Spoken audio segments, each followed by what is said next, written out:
loss they took at the hands of the Nuggets. Yeah, their defense got sliced and diced in that game. They just weren't closing down on perimeter shooters, not nearly quick enough, and then they gave up their fair share of those point-blank shots on the interior as well. And maybe you can get away with defending one of those areas weakly, but if you're too soft on the inside and slow to react and close out on the perimeter game, that's not a game you're going to win. You've heard a lot of talk around the league about the strain of the regular season, Brent. 82 games, putting a strain with the back-to-backs of 4 games in 5 nights. I'm getting tired of you just talking about it, Kevin. I'm tired of saying it. I'm exhausted. So what's the solution?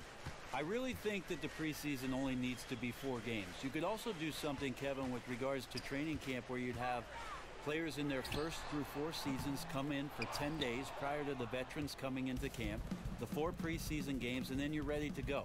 So the NBA now, with their 22 affiliations with NBA D-League teams, have the opportunity for those guys to get in shape and learn the system going in between the big ball club and the D-League. But I think a shorter preseason schedule is on the horizon. Excellent thoughts. Dumars against Harden. Gobert the screen. Hands on the ball out of bounds. Jordan touched it last. Let's take a look at last year's leading shot blockers. You don't want one of these guys in front of you when you're coming down the lane. Rudy Gobert, 3rd. And, of course, Pau Gasol. And when either of those guys are on the floor, that low post defense is immediately something their teammates don't have to worry about. That's a very comforting feeling. Sabonis, he's checked in for New Orleans. From 12 feet out. No good off the front iron. He makes the big bucks because he's expected to knock those shots down. The D was there, but that's no excuse. He has to hit those shots. Jordan against Havlicek. Shot from 16. That's good on the jump shot. Jordan's got 10 points in the game. He has created some terrific opportunities for himself and really made the most of them.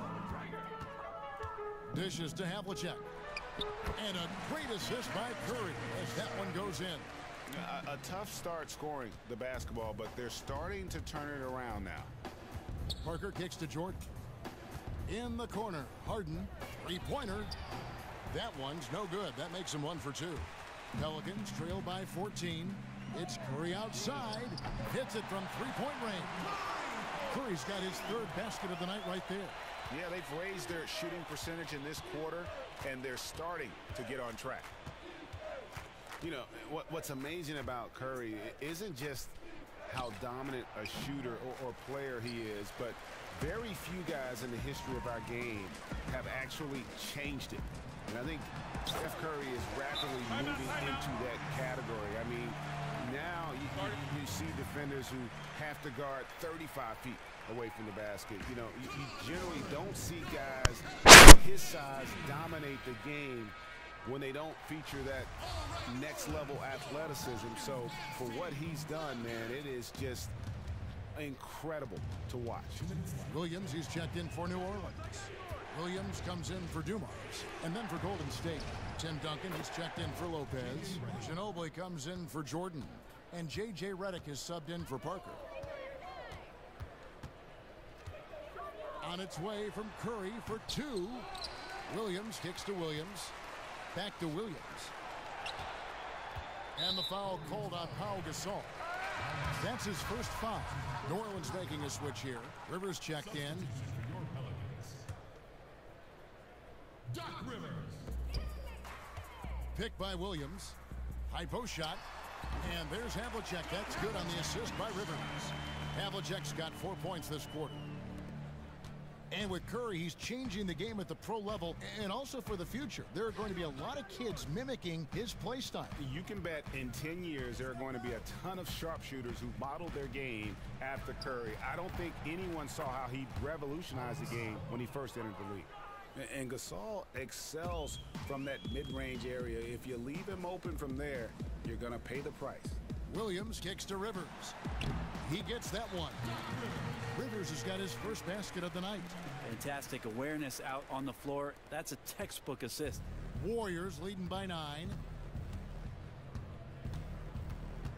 Now Harden.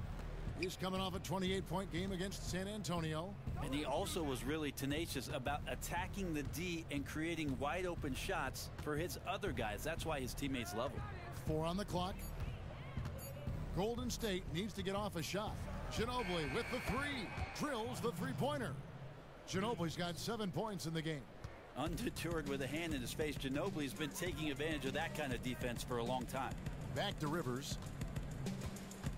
Knocked loose. And here we go. Harden heading to the hoop. That's basket number 2 with his 3rd shot off to a fast 2 for 3. And just a little bit ragged defensively. Not one of their better efforts, as you can tell by the score. They've been low energy for most of the night. Yes, that goes in. Harden's got 4 points in the quarter. Almost uncontested. I mean, it's nice to be able to add to the lead without having to really work for it. They're looking like a beaten team at this point, letting him get to the basket with such little resistance.